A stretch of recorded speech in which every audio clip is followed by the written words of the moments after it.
Hi guys, narito ang ika-104 na kabanata ng pagbalik sa nakaraan ng makapangyarihang mandirigma at strategies. Bago tayo magsimula, maraming salamat kay @JonelP1303 sa pagbigay ng 50 Spirit Stone. Tara at simulan na natin ang kwento. Pagkatapos niyang magpalabas ng palm strike, dahan-dahan niyang binawi ang kanyang kamay. Maingat niyang tinignan ang ibaba. Sabi ni Merong, parang hindi ko siya nataman. Ngayon lang, parang nagpalit na naman siya ng anyo. Nagpalit ba siya ng demon spirit? Paano magagamit ng isang tao ang dalawang demon spirit? Hayop, sigurado akong may uri ng spirit ng pagtatago siya. Hintayin mo lang, makikita-kita. Lumipad palayo si Merong. Tuluyan na siyang nakalayo. Makikita ang shadow skill ng ating bida. Sa isip niya, sa nakaraang buhay ko, daan-daang taon ang lumipas bago ko naabot ang langit ng kalangitan, at sa buhay na ito, sa loob ng 2 taon, nahawakan ko na ang threshold ng kapalaran. Sa kasamaang palad, hindi pa rin sapat ang bilis. Walang paraan para kontrolin ang sariling kapalaran sa Heavenly Spirit Academy na ito. Sa Longshore Realm, ang pinakamahalagang bagay para sa mabilis na pag-unlad ay ang mga resources sa cultivation. Kahit talento o pagsusumikap, hindi kasing halaga ng Spirit Stones. At ang mga kalaban sa paligid ko, gagawin ang lahat para pigilan akong makakuha ng mga resources sa cultivation. Kung wala kang lakas, hindi mo mapananatili ang iyong dignidad. Sabi ni Merong, nawala. Baka gumamit siya ng special battle technique at tumakas. Sabi ng lalaking nakaputing berde, nakalayo ang bata. Pero hindi siya dapat nakalayo, habulin mo. Kuya Merong. Lumingon si Merong. Naglakad papalapit. Nang malapit na si Merong sa lalaking nakaputing berde, bigla siyang inatake. Tumalsik ang laway ng lalaking nakaputing berde sa sakit. Napahawak siya sa kanyang katawan. Sabi ni Merong, hindi ko gusto ang batang iyon, pero ayaw ko ring gamitin ng iba. Ikaw, sabi ni Merong, paano ka nang ahas tumitig sa akin? Sinipa ni Merong ang lalaking nakaputing berde. Bumagsak ang lalaki at inapakan ni Merong ang mukha nito. Sabi ni Merong, kapag nakaharap sa isang malakas na tao, maging magalang. Naiintindihan mo ba? Sabi ng lalaking nakaputing berde. Kuya Merong, patawad. Sabi ni Merong, ayan. May kinukuha si Merong sa lalaking nakaputing berde. Kaunti lang ang nahuli mo. Basura. Sabi ng lalaking nakaputing berde, pasensya na, Kuya Merong. May mga soul scales ako sa katawan ko, kuya, kunin mo na lahat. Biglang tumawa si Merong. Tama, matutong tumahol ng 3 beses, at palalayain kita. Hindi nagsalita ang lalaking nakaputing berde. Biglang uminit ang ulo ni Merong. Idiniin niya ang pag-apak sa mukha nito. Biglang kumahol ng 3 beses ang lalaking nakaputing berde. Biglang tumawa si Merong, magaling, magaling, magaling, magaling. Sa isip ng ating bida, ang Merong Yu na ito ay mas masama kaysa kay Long Yuyin sa nakaraang buhay ko. Kung hindi ako nakaiwas gamit ang Vanishing Battle Technique, natatakot akong mas malala ang mangyayari kung mahuhulog ako sa kanyang mga kamay. Pero limitado ang oras ng pagtatago, at mababa ang bilis ng paggalaw. Kailangan kong tumakbo ng mabilis. Gamitin ang Divine Battle Movement Technique at tumakbo ng diretso. Nagmadali na ang ating bida para makaalis. Net full speed na ang ating ginagamit ang movement technique. Napansin ito ni Merong. Mabilis kang tumakbo, pero hindi ganoon kadali makatakas sa palad ko. Lumipad ng mabilis si Merong. Saan ka tatakbo? Hintayin mo. Bakit ka nag-aaksaya ng oras sa paghabol sa kanya? Dahil ang batang ito ay marunong manggaso ng demon soul, hayaan mo siyang patuloy na pumatay. Mang-alap ng mas maraming soul scales. Darating ang kapatid na ito para maglinis pagkatapos mo. Ipinakita ang ibang mga ghost. Habang patuloy pa rin na tumatakbo ang ating bida. Hindi mo pa ako nahuli ng matagal. Mabuting tao, mukhang sinusubukan na naman niyang nakawin ang mga scales ko. Hindi mo ako magagamit. Bukod kay Merong Yu, marami pang ibang tao ang nakatingin sa akin. Pero ngayon, mahina pa ang lakas ko. Kahit mangaso ako ng maraming soul kicks, madali lang silang maaga. Hindi pa lumalabas ang matanda, ibig sabihin, tahimik silang pumayag sa laban na ito. Sa ganitong kaso, mas mabuting lumabas na lang. Hindi ko alam kung ano ang nangyari kay Lu Jian at Xiao Yu. Ang lupain ng Ghost ay napakalaki, hindi sila matagpuan ng ilang sandali. Pero kahit may ilang pagkabigo, hindi naman ito nakamamatay. Mas mabuting huwag na akong mag-aksaya ng oras dito. Alas, malapit na si exit ang ating bida. Makikitang nakalabas na ang ating bida. Shen, hindi ba si Nieli iyan? Lumabas sa loob ng isang araw. Hindi ko nakita ang pangalan niya sa listahan. Hey, narinig ko na si Nieli ay nangangaso ng Demon Soul sa lupain ng Ghost, pero natalo siya kay Merong Yu. Ang mga soul scales ay naaga din lahat. Paano mo nalaman? Alam ko lang. Ang batang ito ay target din, at hindi pa dumarating ang kapalaran niya. Kung mananatili siya sa loob, matatalo lang siya. Sino ang nagpagalit sa kanya ng sobra, ang kabaliwan ay may presyo. Si Merong Yu ang unang henyo ng nakaraang klase, hinamon siya ni Nieli, talagang naghahanap ng kamatayan. Kahit papaano, laging maglalaban si Nieli sa kanya. Hindi ba hinamon din ni Merong Yu ang number 1 noong nakaraang taon, si Li Xingyun? Hey, sa madaling salita, bilang ang pinakamagaling na henyo ngayong taon, marami siyang kakumpetensya. Gagawin ng lahat para pigilan siyang makakuha ng Spirit Stones. Kahit sa rangkang ng Holy Spirit rangkang list, walang makakapigil kay Nieli. Pero sa lupain ng Ghost Ruins at sa Yinwu Wasteland, hindi siya dapat makakuha ng anumang pakinabang. Sa isip ng ating bida, well, mukhang hindi na ako makakapasok sa Trial Land. Hindi ko alam na ang kompetisyon sa pagitan ng mga trainees ay napakasama. Hindi ako makakapag-ensayo kung wala akong Spirit Stones, at hindi ako pwedeng umupo lang. Walang paraan para makapunta sa lugar ng pagsubok, paano naman ang labas? Hindi, kung hindi pa dumarating ang kapalaran, ang paglabas ay pagpapakamatay. Kahit makakabili ka ng Spirit Stones para sa paggamot ng mga sakit, kalimutan mo na, hindi maaasahan, at hindi ko rin kayang bayaran. Sa isang banda ay ang mga walang pusong kaklase. Mayroon ding Demon Lord na lumalakas sa anumang oras. Bukod pa rito, maaaring makita ako ng Holy Emperor anumang oras. Kailangan kong magmadali at palakasin ang sarili ko, para harapin ang hindi inaasahan at ang hindi mahuhulaan. Kung hindi mo magagamit ang Spirit Stone para palakasin ang sarili mo, maaari mong baguhin ang ruta. Walang paraan, maliban na lang kung ito ang huling paraan.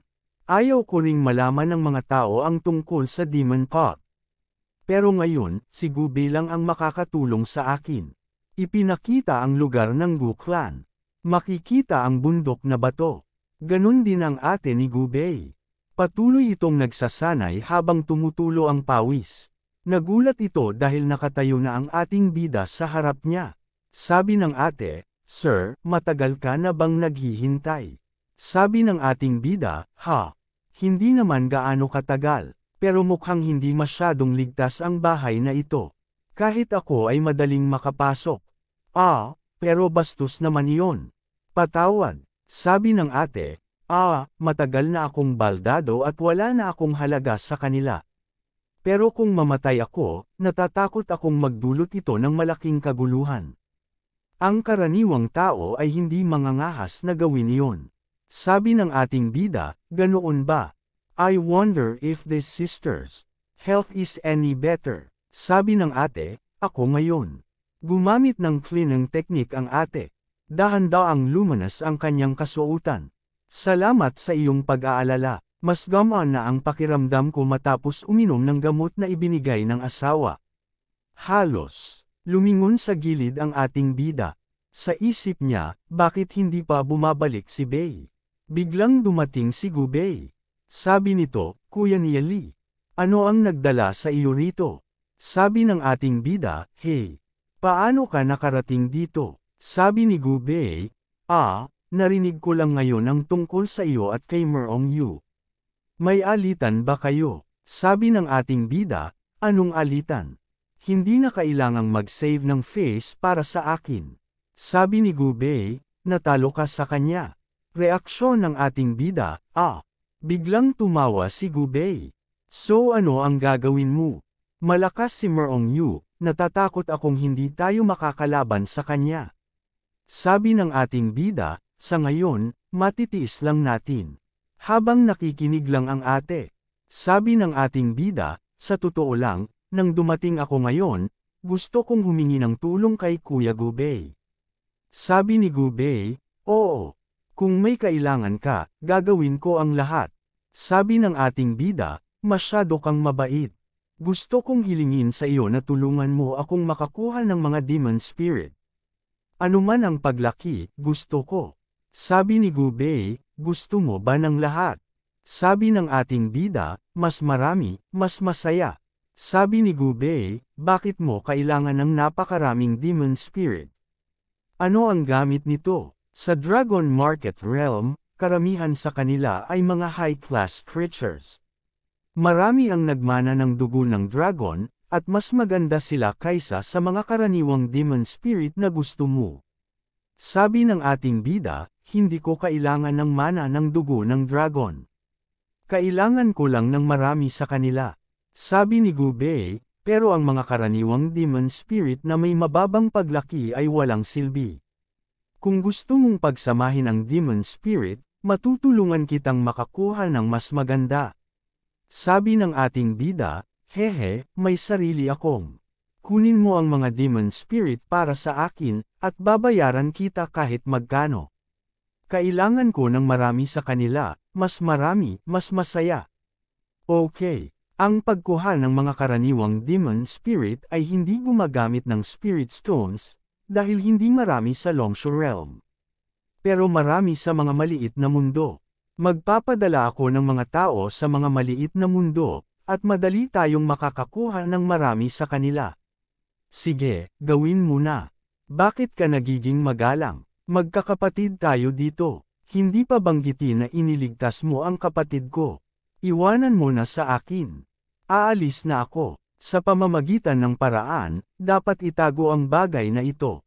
Huwag kang mag-alala. Sumapit na ang gabi. Dumating na ang bagong umaga. May ginagawa ang ating bida. Sa loob ng isang araw, nakakuha siya ng mahigit 20,000 demon spirit.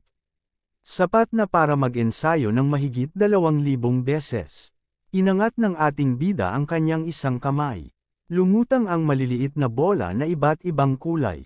Habang nakahansay ng ating bida, nagsimula ng mag-react ang furnace. Habang nakabantay lang ang ating bida sa mangyayari, sabay-sabay bumagsak ang mga lumutang na maliliit na bola.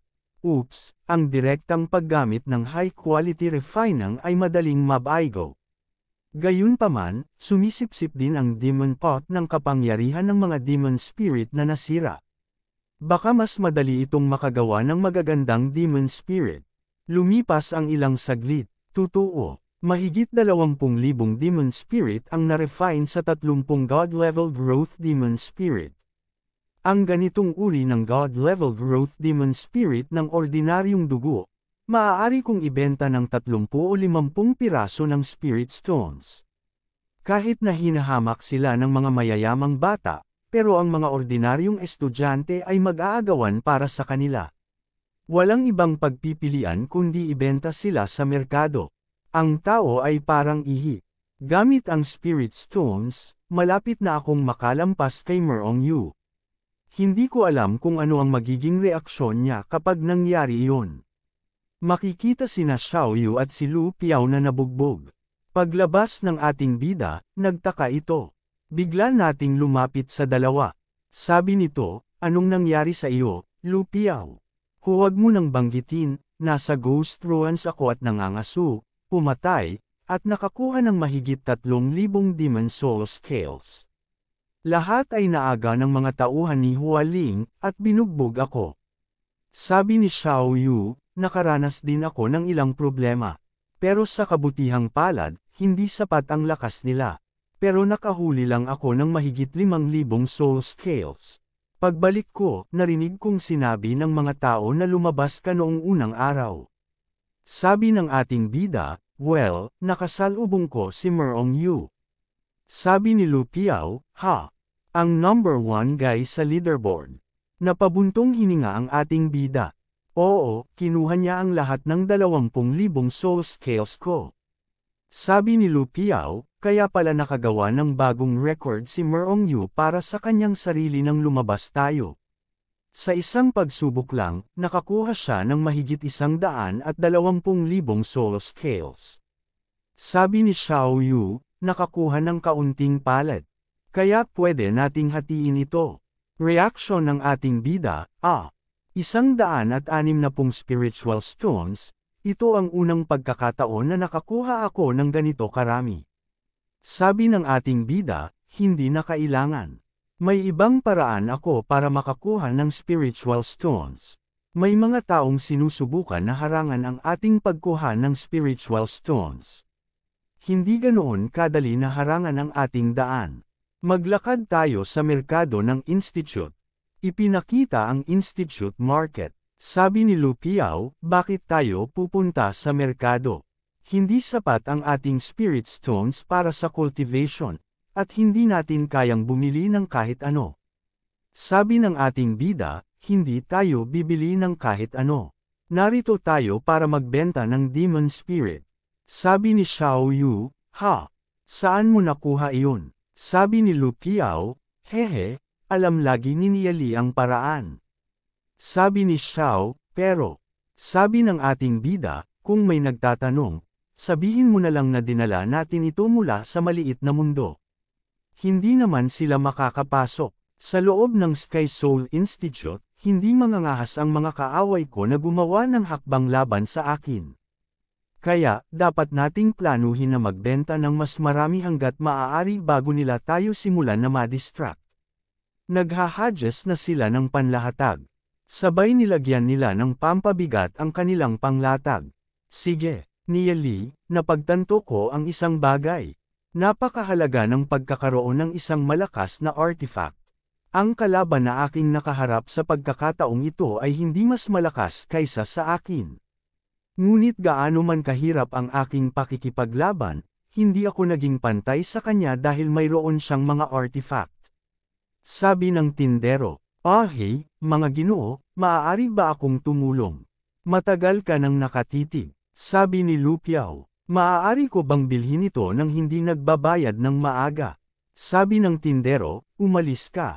Biglang gamyulang papalayo si Lu Piao. Oops, sobrang yaman natin noong nasa Glory City tayo. LOL, sa pamamagitan ng paraan, walang nakakakilala sa atin dito. Nasaan ang Glory City? Makikita ang ibang namimili. Maririnig ang ingay sa paligid. Habang marami na ring naglatag ng kanya-kanyang paninda. Narinig nyo ba? Ang bagong dating na si Niali. Magbebenta siya ng mga demon spirits na may antas na Diyos na bilis ng paglaki. Oh, mayroon bang mga dugong dragon? Paano nangyari iyon? Kung mayroon ka, hindi mo ito kayang bayaran lol. Mga ordinaryong demon spirits lang sila na may antas na Diyos na bilis ng paglaki. Kung gayon, ano ang punto? Hindi masama ang antas ng Diyos. Pagkatapos ng lahat, sa mas maliliit na kaharian, ang antas ng Diyos na bilis ng paglaki ay 1 sa 1,000,000. Tama, hindi masama ang presyo. Sinimulan na ni Niali na ibenta ang lahat ng kanyang ari-arian. Narinig kong tinamaan siya. Ang iyong maliit na mundo ay minamaliit. Ano ang kanyang ibinebenta? Sumisigaw si Lu Piao. Mga demon spirits na may antas na Diyos na bilis ng paglaki para ibenta. Mga sariwang demon spirits na may antas na Diyos. 50 espiritual na bato para sa isa, bumili ng 3, libre ang isa. Ang kanyang seksyon ay nasa kabilang banda. Tingnan natin. Patuloy ang pagsigaw ni Lu Piao. Mga sariwang demon spirits. 2 lalaki ang bumili nito. Bihirang pagkakataon, hindi ko dapat palampasin ang pagkakataong ito. Kailangan kong kunin ang aking pera. Teka, ako rin. Salamat. Bumalik ka ulit. Gusto ko ito. Espiritu ito. Maaari bang mas mura? Makikita ang anino ng isang grupo. Maririnig ang ingay ng paligid. Bakit biglang naging mainit? Napalingon ang lalaking ito. Siya ay. Sabi ni Lupiao. Nasunog ba ito? Sa isip ng ating bida. Mga apoy ng dragon. Ang kabataang ito ay mula sa pamilyang Ashen Flames. Isa ito sa 3 pangunahing kapangyarihan ng Divine Feather Sect. Sabi ni Lupiao. Boss. Ano ang gusto mo? Sabi ng lalaking ito. Narinig kong nagbebenta ka ng mga demon spirits na may antas na Diyos na bilis ng paglaki. Sumagot ang ating bida. Tama iyan. Sabi ng lalaki. Ilang natitira. Bibilhin namin ang lahat sa iyong presyo. Masayang reaksyon ni Lupiao. Ano? Sabi ng ating bida. Nagtataka ako kung paano ko dapat tawagin ang batang master na ito. Sabi ng lalaki. Ikaw ay si Nieli, narinig ko na ang tungkol sa iyo. Ikaw at si Long Yuyin ang tanging disente sa mga bagong dating. Ang pangalan ko ay Li Xingyon. Mula sa pamilyang Ashen Flames. Li Xingyon. Narinig ko rin ang tungkol sa taong ito sa aking nakaraang buhay. Kumampi siya para sa upuan ng patriarka ng pamilyang Ashen Flames ngunit nabigo at umalis sa Divine Feather Sect. Pagkatapos, naging isang kilalang tao siya. Gayunpaman, ang kanyang karakter ay pinagtatalunan dahil hindi niya mapagkaiba ang mabuti at masama. Nakipagkaibigan siya sa buong mundo at mayroon siyang ilang tapat na tao na sumusunod sa kanya. Ang kanyang katanyagan ay mas malaki kaysa kay Gubi o kay Long Yuyin. Sabi ng ating bida, mayroon kaming 24 na demon spirits na may antas na Diyos na bilis ng paglaki dito. Batang Master, ano? Mas marami ito kaysa sa aking inaasahan ngunit kaya ko pa ring bilhin ang lahat. Sabi ni Li Xingyon, nakakaawa na walang demon spirit na may dugong dragon. Mas maganda kung mayroon kang mga demon spirits na may dugong dragon at bilis ng paglaki na mahusay o mas mataas. Sa isip ng ating bida, mukhang marami na siyang mga tao na sumusunod sa kanya. Sabi niya, kung may mga demon spirits na may dugong dragon sa hinaharap, ikaw ang unang aking kokantaken. Napangiti si Xingyon. Sige, para maikli. Hanggat mayroon kang mga demon spirits na may antas na Diyos na bilis ng paglaki, makipag-ugnayan lang sa akin, gaano man karami, bibilhin ko silang lahat. Mula ngayon, ay pak ang mga demon spirits. Masayang tugon ni Lupiao. Oo, sabi ni Lupiao. Hey, 24 sa kabuuan, iyon ay 900 espiritual na bato. Nagbato ng space ring si Xingyon. Kunin mo. Masayang sabi ni Lupiao. Salamat. Sabi ng ating bida. Batang Master, ang iyong mga demon spirits. Kinuha na ito ni Xingyon. Hinawakan niya sa balikat ang ating bida. Sabi ni Xingyon, gusto kita. Kung interesado kang sumali, huwag mag-atubiling makipag-ugnayan sa akin anumang oras na gusto mo. Tiyak na pakikitunguhan kita ng mabuti. Hindi kita pipiliting sumali. Ikaw ang magdedesisyon. Kung mayroong anumang magagandang demon spirit sa hinaharap, tandaan na makipag-ugnayan sa akin. Sabi ng ating bida, maraming salamat sa pagpapahalaga ng batang Master Li. Kung mayroong isang demon spirit na may antas na Diyos, tiyak na makikipag-ugnayan ako sa iyo. Habang nakikinig si Xingyon, bigla itong napangiti. Sabi nito, well, inaasahan ko ang iyong magandang balita. Iparating mo ang mensahe kay Hualing. Mula ngayon, susuportahan kita, Nieli. Kung mangangahas siyang gumawa ng hakbang muli, tatapusin ko siya. Pagsang-ayon ng nasa likod, sabi ni Xingyon. Well then, Palam. Sabi ng ating bida. Salamat, Batang Master Xingyon. Tuluyan nang umalis ang grupo ni Xingyon. Ano ang gagawin ng Batang Master Li sa napakaraming demon spirits? Siyempre, binili niya ang mga ito para sa kanyang mga tauhan. Ang Batang Master Li ay napakabuti sa kanyang mga tapat na tauhan. Ang bawat isa ay nakakakuha ng 3 grade na kayamanan kapag sila ay sumali. Phew, gusto ko ring sumali sa kanya. Baka hindi kanila magustuhan. Nagtataka ako kung saan niya nakuha ang napakaraming demon spirits. Ang mga espiritual na bato na nakuha niya mula rito ay malamang natatagal sa kanya ng ilang sandali. Maraming mga tao na may mga espiritual na bato sa langit. Walang duda na magkakaroon ng magagandang demon spirits doon. Sabi ni Xiao Yu, Nia Li, sabihin mo, talagang dinala mo ba ang mga demon spirits na ito mula sa maliit na mundo? Reaksyon ng ating bida. Sabi ng ating bida, well, medyo mahirap ipaliwanag. Sasabihin ko sa iyo mamaya. Reaksyon ni Xiao Yu, sus, sabi ni Lu Piao, ngayon na tinutulungan ka ng batang Master Li na harapin si Hualong, bakit hindi mo binanggit si Huyong? Madali niyang mahawakan siya, tama ba? Sabi ng ating bida, malinaw ang ibig sabihin, kung gusto mong humingi ng tulong sa isang tao, dapat may mga kondisyon, tama ba? Bakit kanila tutulungan ng walang kapalit? Hindi nakakuha ng kahit ano. Sabi ng ating bida, ngunit dahil gusto niyang makakuha ng mga demon spirits ng walang hanggan. Marahil ay makakagawa tayo ng malaking negosyo. Pagkatapos ng lahat, ang tunay na pera ay magmumula sa mga may dugong dragon. Mga demon spirits na may dugong dragon. Mahusay, wala man lang tayo kahit isa.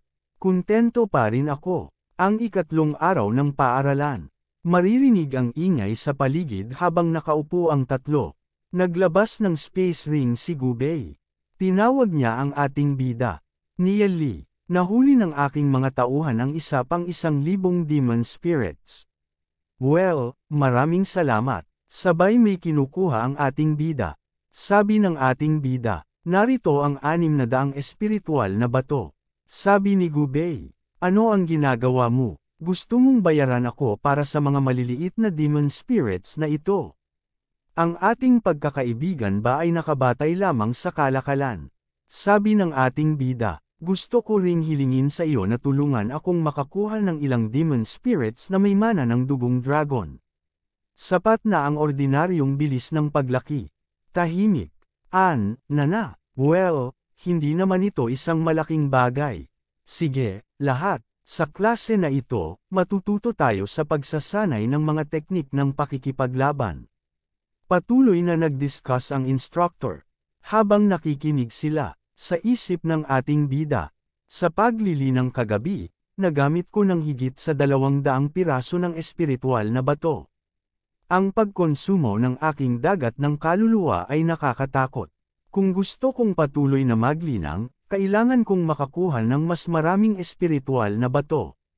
Kapag may sapat na mga demon spirits na may dugong dragon, magsisimula akong pagsamahin ang mga ito sa demon pot. Nakatingin pa rin ang babae sa ating bida. Sa isip nito, hahabol ako sa iyo, Nia Li, nagsalita ng katabi ng babae. Nia Li, sa isip ng ating bida, Master, walang balita tungkol sa Master, mula nang makita ko siya noong araw na iyon. Hindi ko alam kung nakatira pa rin siya sa lambak na iyon. Hahahanapin ko siya kapag may oras ako. Ipinakita ang sikat ng araw. Sabi ng instructor, upang malinang ang mga kasanayan sa pakikipaglaban, ang mga demon spirits ay ang pinakamahalaga. Ang mga demon spirits ng lahat ng estudyante ay hindi pa masyadong malakas ngayon. Kapag nakarating ka na sa kaharian ng langit, makakapasok ka sa mas magagandang demon spirits na may dugong dragon. Bilang isang henyo na may langit na espiritual na ugat, umaasa ako na ang demon spirit na may dugong dragon na iyong pagsasamahin ay magiging hindi bababa sa mahusay na bilis ng paglaki. Iyon. Makakatulong ito sa iyong pag-unlad sa hinaharap. Magiging napakakinabangan nito, sabi ng isang ito. Ang mana ng dugong dragon, na may magandang bilis ng paglaki ay nagkakahalaga ng 70 o 80 piraso ng espiritual na bato. Ang mahusay na antas ay mas mahal, higit sa 1,000 espiritual na bato. Ang mahusay, hindi ko pa narinig ang tungkol dito. Ngunit, kumpara sa iyong buhay, Natatakot ako na ang mga unang disipulo lamang ng mga super pamilya ang makakatikim ng ganitong uri ng bagay.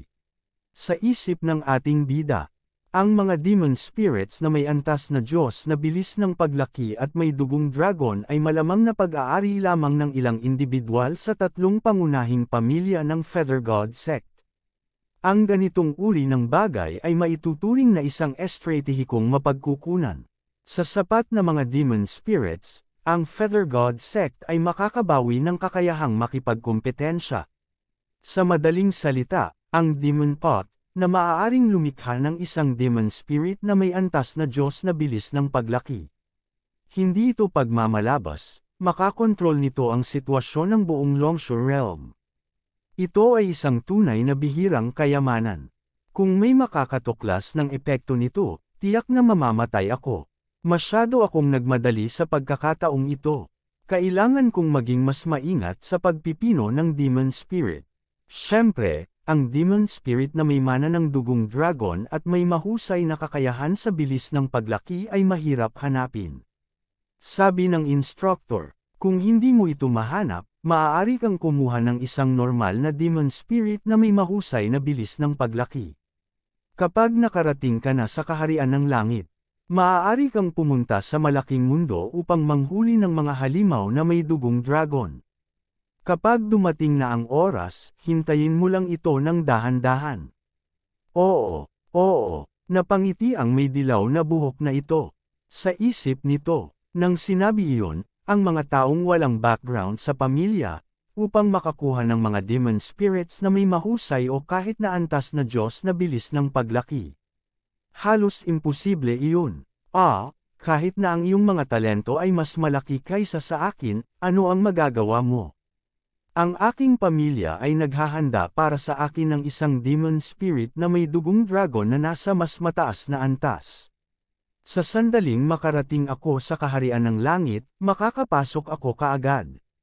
At ikaw, Neely, isang lalaki mula sa maliit na mundo, kung makakahanap ka ng isang normal na demon spirit na may mahusay na bilis ng paglaki, iyon ang hangganan para sa iyo. Baka hindi mo pa nga ito makita. Ito ang pagkakaiba sa ating katayuan. Kahit na sumali ka sa isang pamilya, hindi ka nila bibigyan ng anumang magandang demon spirit. Gaano man kalakas ka, para sa iyong bagong pamilya, ikaw ay isang aso lamang. Paano ka maihahambing sa amin, ang mga direktang tagapagmana? Ang henyo ng mas mababang kaharian ay maaaring mapaamo lamang ng iba't ibang pamilya sa huli. Ang kapangyarihan ay palaging nasa aming mga kamay. Ito ang Dragon Market Realm, walang pagkakapantay-pantay sa mundong ito. Hayaan mo akong makita, nang walang pamilya, gaano kalayo ang mararating mo, Neely. Bumalik ka at mag-aral ng higit pa. Kung mayroon kang anumang mga katanungan, maaari mo akong tanungin sa susunod na klase. Tapos na ang klase. Nagsialisa na ang mga estudyante. Habang naglalakad ng tatlo, sabi ni Gubei, Neely, narinig kong nagbenta ka ng maraming demon spirits na may antas na Diyos na bilis ng paglaki. Sagot ng ating bida, oo, sabi ni Gubei. Hoy, ang tubig ay hindi dumadaloy sa labas ng bukid. Ang aking mga pinsan mula sa pamilyang Gu ay nagpalaki rin ng isang malaking grupo ng mga tao. Kailangan din nila ng isang bagay upang makuha ang mga puso at isipan ng mga tao. Siyempre, walang problema sa paglunok ng daan-daang ordinaryong demon spirits na may antas na Diyos na bilis ng paglaki, at mas maganda pa ang mana ng dugong dragon. Sa mga tuntunin ng presyo, tiyak na hindi mas mababa kaysa kay Li Xingyon. Sabi ng ating bida, kasalanan ko ang hindi pag-iisip ng mabuti bago. Nakalimutan kong kailangan din ng iyong pamilya ang mga demon spirits. Gayunpaman, hindi mo ba tinatanong kung saan nanggaling ang aking mga demon spirits na may antas na Diyos na bilis ng paglaki? Sabi ni Gubei, hindi ka nagsabi, hindi ko na kailangang tanungin. Sabi ni Lu Piao, okay, pero, saan tayo kukuha ng napakaraming demon spirits? Maraming salamat, kapag nakakuha ako ng demon spirit na may antas na Diyos na bilis ng paglaki, Pupunta ako sa iyong patio para hanapin ka. Sa isip ng ating bida. Sa tingin ko hindi ko dapat ipaliwanag ito kay Lupiao muna. Sabi ng ating bida. Ngunit sa tingin ko hindi kaya ng iyong panig na hawakan ito. Sabi ni Gubei. Walang problema, ang iyong mga demon spirits. Ang iyong mga patakaran. Sa akin ng ating bida. Haha, kung gayon, kita-kita tayo sa susunod. Ipinakita ang isang silid. Makikita ang ating bida na may ginagawa.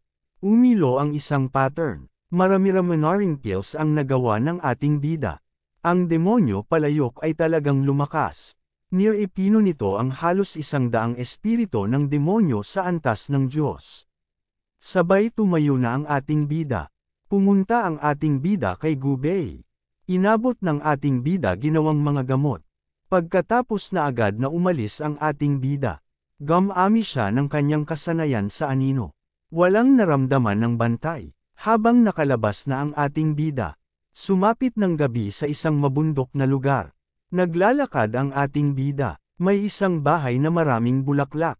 Naririnig ang konting ingay sa loob ng bahay. Habang nakatingin lang ang ating bida. Ang lugar na ito ay, Guru, lagi mong sinasabi ang tungkol sa kabutihang tulad ng tubig, bla bla bla. Pero para mabuhay ang isang tao, paano nila mapapabayaan ang lahat? Kunin mo na lang ako bilang halimbawa. Ipinanganak ako sa isang lugar na tinatawag na lungsod ng kaluwalhatian. Ang aking pamilya, kasintahan, at mga kaibigan ay lahat ay pinatay. Gusto mo bang sabihin ko sa aking kaaway na ang kabutihan ay tulad ng tubig? Naniniwala lang ako sa ngipin para sa ngipin, mata para sa mata. Kung bibigyan mo ako ng sapat na oras, tiyak na papatayin ko sila nang hindi man lang iniwan ang isa. Nag-uusok sa galit ang ating bida. Matigas ang ulo na alagad na hindi maipaliwanag. Sabi ng ating bida, hindi lang ako maipaliwanag. Tingnan mo ang banal na balahibo ng sekta, lahat ay tumitingin sa iyo. Kapag lumakas na ako, ipapasuko ko ang bawat isa sa kanila sa lupa at magsisisi sa kanilang mga pagkakamali. Paghihiganti para sa paghihiganti, ito ang aking buhay. Haha, sabi ng guro ng ating bida. Naghihirap ang mga tao sa mundo. Ngunit ang tubig ay maaaring damaloy ng walang hanggan na. Nagpapalaki sa lahat ng mga nabubuhay na bagay. Ako, sa kasalukuyan sa isip ng ating bida. Pero hindi ko pa rin maintindihan. Ako ay isang tagapaghiganti. Kung ito man ay isang demonyo na Panginoon o ang emperador ng pantas, ang mga bagong kaaway at ang mga lumang puot ay hindi papatay. Kung gayon hindi ako makakapagpahinga ng kahit isang kaunti. Sa buhay na ito, paano ko haharapin ang puot, o dapat ba akong pumunta sa iyo? Bumalik na ako, guro, habang tumutulo ang luha ng ating bida. Kakatok na ang ating bida. Pagkatok ng ating bida, pakipasok. Binuksan na ng ating bida ang pinto. Nakaupo ang kanyang guro. Habang nakaupo ang kanyang guro na parang inaasahan ang kanyang pagdating. Dumating ka na, umupo ka. At dito nagtatapos ang kabanata. Maraming salamat po.